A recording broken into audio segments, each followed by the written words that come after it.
آپ کبھی سورہ بقرہ کو پڑھیں، اسی سورہ بقرہ کی آیت نمبر 245 ہے۔ باری تعالیٰ نے ایک اور انداز میں بات کی، فرمایا وَمَن يُقْرِضُ اللَّهَ قَرْضًا حَسَنًا، کون ہے جو اللہ کو قرض حسنہ دے دے۔ کتنی کرم کی بات ہے کہ سب کچھ دیا ہوا بھی اسی کا ہے اور مالک بھی وہی ہے اور لے بھی اسی نے لینا ہے، مگر وہ سب کچھ دے کر پھر بندے کا امتحان لیتا ہے اور کہتا ہے کہ کوئی ہے جو ہمارے دیے ہوئے رزق میں سے پھر ہماری راہ میں خرچ کر دے۔ وہ غالب نے کہا تھا نا کہ جان دی ہوئی اسی کی تھی، حق تو یہ ہے کہ حق ادا نہ ہوا۔ بھئی مال تو کیا، خدا کی قسم اگر کوئی انسان اللہ کی راہ میں جان بھی دے دے تو یہ بھی کوئی تیر مارنے والی بات نہیں ہے کہ بھئی اس میں اس کا کون سا کمال ہے، جان بھی تو اسی اللہ کی عطا کردہ تھی، وہ دیتا بھی خود ہے، لے بھی اسی نے لینا ہے، مگر بندے کو دے کر وہ خود کہتا ہے کہ کوئی ہے جو ہمارے دیے ہوئے میں سے ہمیں قرض حسنہ دے دے۔ اللہ کسی قرض کا محتاج نہیں ہے، تو ذہن میں سوال پیدا ہوتا ہے کہ مولا تمہیں قرض کی ضرورت کہاں پڑ گئی، تو یہ قرض حسنہ کیوں مانگتا ہے؟ تو بھئی اللہ اور اس کا رسول جب ایسی بات کریں تو وہ ہمارے اس مال کے محتاج نہیں ہوتے، بلکہ سورہ بقرہ کی اس آیت کریمہ کو اگر پڑھیں جو آیت نمبر 245 میں آپ کے سامنے تلاوت کر رہا ہوں، کہ باری تعالیٰ نے اس آیت کریمہ میں جب قرض حسنہ کی بات کی، مَن یُقْرِضُ اللَّهَ قَرْضًا حَسَنًا، کہ کون ہے جو اللہ کو قرض حسنہ دے دے، تو آگے ریزن بتائی کہ بندے یہ قرض حسنہ اس لیے مانگ رہا ہوں فَيُضَاعِفَهُ لَهُ اضعافاً کثیرا، کہ بندے جب تو قرض حسنہ مجھے دے گا تو سن لے میں خدا پھر کئی گنا اس کو بڑھا کر تجھے واپس پلٹا دوں گا۔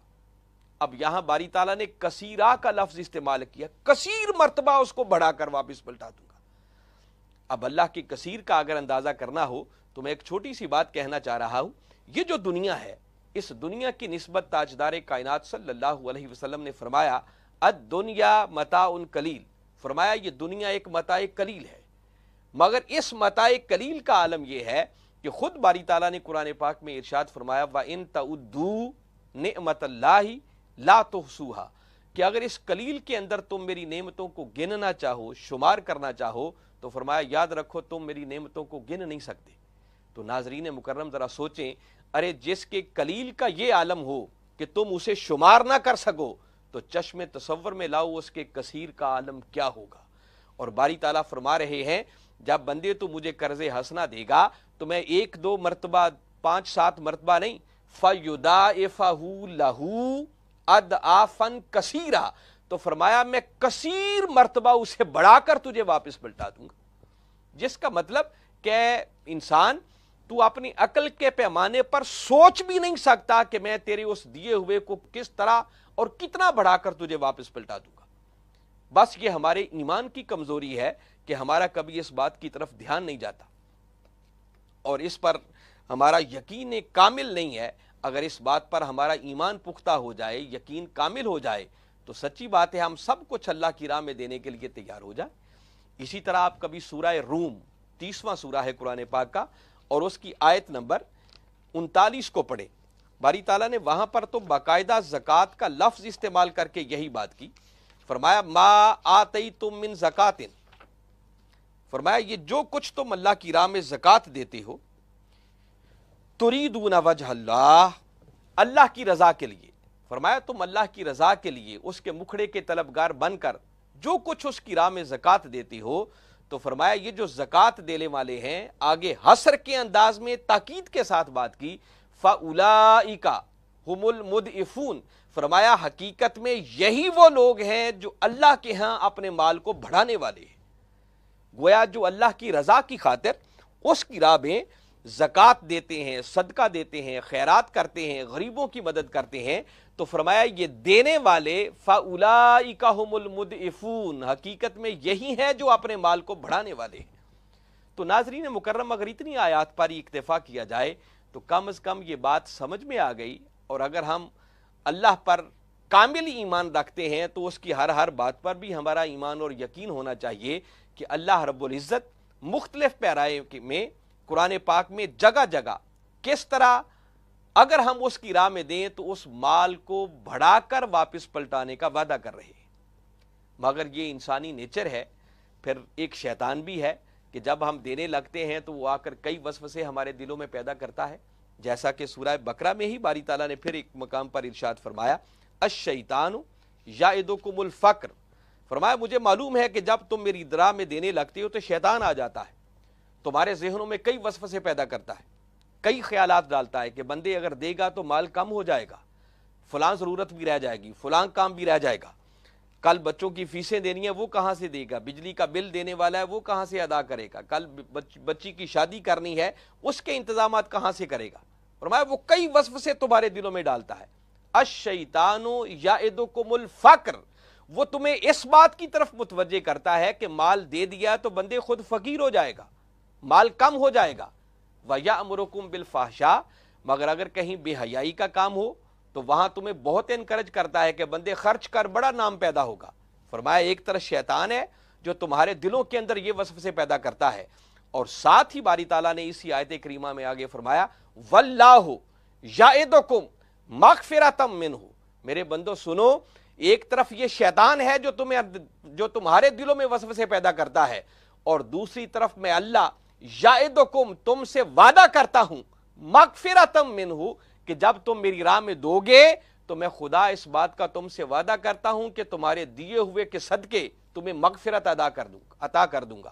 تمہارے گناہوں کو بخش دوں گا۔ مولا صرف گناہوں کو ہی بخشے گا یا اس کے علاوہ اور بھی کچھ ملے گا؟ تو ساتھ آگے فرمایا وفضلا، فرمایا گناہوں کو بھی بخشوں گا اور تمہارے اوپر پھر اپنے فضل کے دروازے بھی کھول دوں گا۔ اے بندے ذرا سوچ کہ جس شخص پر اللہ اپنے فضل کے دروازے کھول دے تو اس کے پاس پھر کسی چیز کی کمی نہیں رہ سکتی،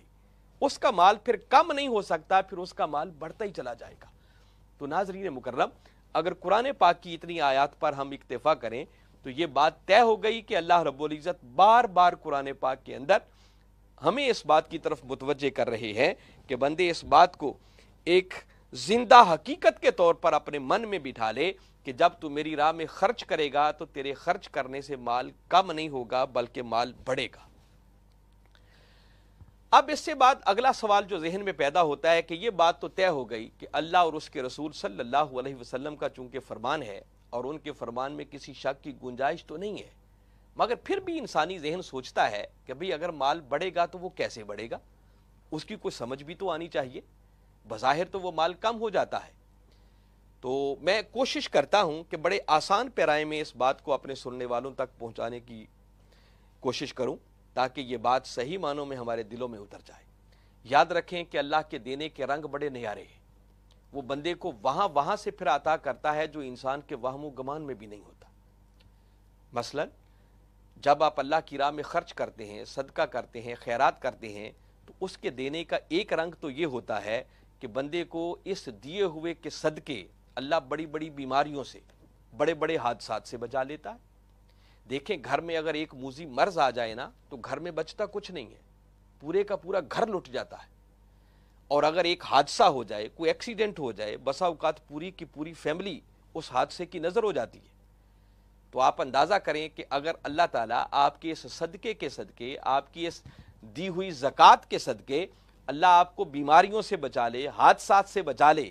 تو آپ کا دیے ہوئے مال کی وجہ سے مال کم ہوا یا حقیقت میں مال بڑھ گیا؟ اللہ نے آپ کو آپ کی جان کی امان دے دی، آپ کی مال کی امان دے دی، اللہ نے آپ کو بیماریوں سے محفوظ کر دیا۔ تاجدار کائنات صلی اللہ علیہ وسلم کا فرمان ہے، میرے آقا صلی اللہ علیہ وسلم نے فرمایا حسنوا اموالکم بالزکوٰۃ، فرمایا لوگو زکوٰۃ ادا کر کے اپنے مالوں کی حفاظت کرنے والے بن جاؤ، اور آگے فرمایا وداووا امرادکم بالصدقہ، اور لوگوں صدقہ کر کے اپنی بیماریوں کا علاج کرنے والے بن جاؤ، اور تیسری بات فرمائی کہ بلاؤں کا مقابلہ دعا اور خشیت کے ساتھ کرنے والے بن جاؤ۔ اب آقا صلی اللہ علیہ وسلم فرما رہے ہیں کہ زکوٰۃ ادا کر کے اپنے مالوں کی حفاظت کرنے والے بن جاؤ، کہ جب بندہ اپنے مال کی زکوٰۃ دیتا ہے تو اس کا بقیہ مال محفوظ ہو جاتا ہے، اور فرمایا وَدَاوُوا أَمْرَادَكُمْ بِالصَّدَقَةِ، اور صدقہ کر کے، خیرات کر کے اپنی بیماریوں کا علاج کرنے والے بن جاؤ۔ ایک جگہ پر میرے آقا صلی اللہ علیہ وسلم نے فرمایا کہ صدقہ بلاؤں کو اس طرح کھا جاتا ہے جیسے آگ لکڑی کو کھا جاتی ہے۔